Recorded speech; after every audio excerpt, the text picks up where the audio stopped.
حال ہی میں جو ایک قانون منظر عام پر آیا جو بنا تو 4 سال پہلے ہے، لیکن اس کے بارے میں معلومات بعد میں آئیں، اس کے مختلف اسباب اور وجوہات ہیں، اس پر بھی ہمیں خود احتسابی کی ضرورت ہے، خاص طور پر ہم لوگوں کو جن کی ذمہ داریاں بہت زیادہ ہیں۔ لیکن اس کے ساتھ ساتھ یہ ٹرانسجینڈر ایکٹ جو بنا ہے، ٹرانس کا معنی تبدیلی اور جینڈر کا معنی جنس کی تبدیلی کا قانون، عنوان یہ رکھا گیا کہ خواجہ سراؤں کے حقوق کا تحفظ، مگر اس کی آڑ میں ہم جنس پرستی کو قانونی تحفظ دیا گیا۔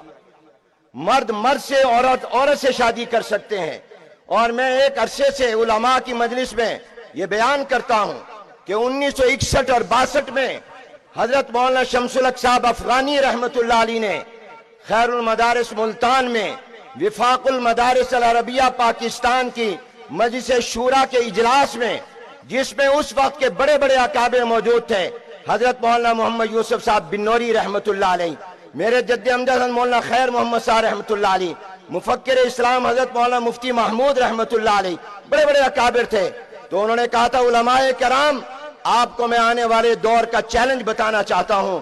آپ کے لیے چیلنج عیسائیت نہیں ہے، آپ کے لیے چیلنج یہودیت نہیں ہے۔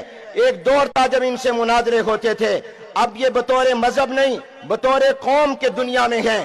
آج عیسائی بطور مذہب نہیں قوم ہے، یہودی بطور مذہب نہیں قوم کے ہے، جیسے پنجابی بلوچی ایک قوم ہے۔ فرمایا تمہارے لیے آنے والے دور میں چیلنج مغربیت ہے۔ مغرب نہیں کہا، مغربیت کہا۔ یہ وہ چیلنج ہے جو مغربیت اباحیت پسندی کا نام ہے، جو کہتا ہے کہ انسان کا حق پہلے ہے، اللہ کا حق بعد میں ہے، اور انسان کی خواہشات وہ مقدم ہیں، آسمانی تعلیمات بعد میں ہیں۔ یہ پاکستان جو اسلام کے نام پر بنا، اس پر بھی تہذیبی دہشت گردی اور تہذیبی حملہ ہے۔ میں آج آپ سے درخواست کرنا چاہوں گا کہ آپ ٹرانسجینڈر ایکٹ کے بارے میں پورے ملک میں بینر لگائیں، آویزاں کریں، پینا فلیکس لگائیں۔ قرآن و سنت کے خلاف قانون نامنظور، شریعت کے خلاف قانون نامنظور، اور ہمیں اپنے خاندانی نظام کے خلاف قانون نامنظور۔ اس کو مہم اور تحریک بنائیں۔ اور تیسرا یہ ہے کہ اس قانون کو مسلم لیگ نون نے بھی پاس کیا، پیپلز پارٹی نے بھی کیا، تحریک انصاف نے بھی کیا، ان کے تمام ایم این اے کے پاس۔ آج میں آپ سے یہ درخواست کر رہا ہوں اس امید کے ساتھ کہ آپ اس فقیر کی آواز پر توجہ دیں گے۔ آپ جانے کے بعد اپنے اپنے حلقوں کے ایم این اے کو ملیں، سینیٹر کو ملیں، اپنا احتجاج ریکارڈ کروائیں اور ان کو کہیں ہم نے تمہیں ووٹ یا ہمارے علاقے نے ووٹ اس لیے نہیں دیا تھا کہ تم اسلام کے خلاف قانون پاس کرو، تم نے ہمارے مینڈیٹ کی توہین کی ہے۔ آئندہ الیکشن میں ہم سے ووٹ مت مانگنے آنا، پہلے اس قانون کو ختم کرواؤ۔ آپ نے اپنے اپنے حلقے کے ایم این اے، سینیٹر، ممبران پارلیمنٹ کو جا کر اپنا احتجاج ریکارڈ کروانا ہے۔ کروائیں گے کہ نہیں کروائیں گے؟ یہ آپ کا اور میرا دینی اور ایمانی فریضہ ہے۔ آپ کو وہ حدیث پیش نظر رہنی چاہیے، بستی کو تباہ کیا گیا، عذاب آیا، فرشتوں نے کہا اللہ ایک بندہ تیرا نیک بھی ہے، اب آنکھ جھپکنے کے برابر کبھی گناہ نہیں کیا ہے، اس کو بھی برباد کر دیں۔ فرمایا اس کا رنگ نہیں بدلا تھا، اس کے چہرے کا رنگ بھی متغیر نہیں ہوا تھا، بغاوت کو دیکھ کر، گناہوں کو دیکھ کر اس کو بھی تباہ برباد کر دو۔ مجھے اور آپ کو اس ملک کو عذاب سے بچانا ہے، قوم کو عذاب سے بچانا ہے۔ سیلاب نے، بے وقت کی بارشوں نے بھی ہماری آنکھیں نہ کھولیں۔ اب تو اٹھو، اب تو غور کرو، اس قانون کے خلاف آپ اپنی آواز کو بلند کریں۔ اور میں آپ سے درخواست کروں گا، خاص طور پر پنڈی اسلام آباد کے علماء سے، آج ہم نے اجلاس بھی کیا ہے، ہم باقاعدہ ایسے ساتھی مقرر کریں گے جو اپنی نظر رکھیں گے قومی اسمبلی پر، سینٹ پر، اس کی قائمہ کمیٹیوں پر کہ کون سا بل آ رہا ہے، کون سا قانون آ رہا ہے جو شریعت کے خلاف ہو، بجائے اس کے کہ وہ بن جائے پھر ہم احتجاج کے لیے نکلیں۔ ہم نے آئندہ اس کو بننے سے روکنا ہے۔ آپ اس کا ساتھ دیں گے کہ نہیں دیں گے؟ آپ نے بننے سے روکنا ہے۔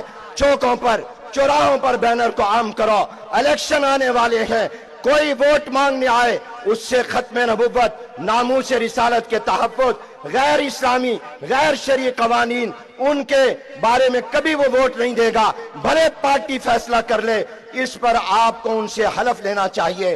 اور جہاں تک موجودہ قانون کی بات ہے، حضرت مولانا فضل الرحمان صاحب دامت برکاتہم العالیہ ہمارے درمیان مشورے جاری ہیں۔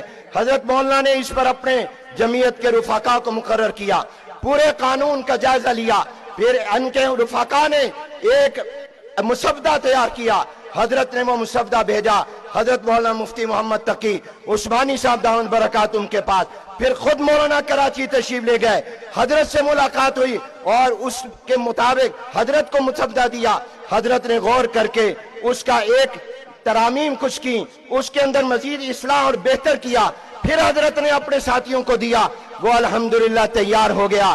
میں یہ بات آپ کے سامنے ریکارڈ پر لانا چاہتا ہوں کہ اس قانون کا خاتمہ وفاقی شرعی عدالت کے ذریعے نہیں ہوگا، یہ پارلیمنٹ کے ذریعے ہوگا۔ وفاقی شرعی عدالت معاملات کو لمبا کرتی ہے، لٹکاتی ہے، سود کے خلاف اس نے لٹکایا ہے، اس لیے شرعی عدالت میں صرف انحصار کرنا یہ ہمارے لیے ٹھیک نہیں ہوگا۔ ہمیں پارلیمنٹ موجود ہے، پارلیمنٹ زندہ ہے، ہمیں اسی پارلیمنٹ میں یہ بل لانا ہے اور حضرت مولانا لا چکے ہیں۔ مجھے امید ہے کہ پورا ملک آپ کی پشت پر ہوگا اور انشاءاللہ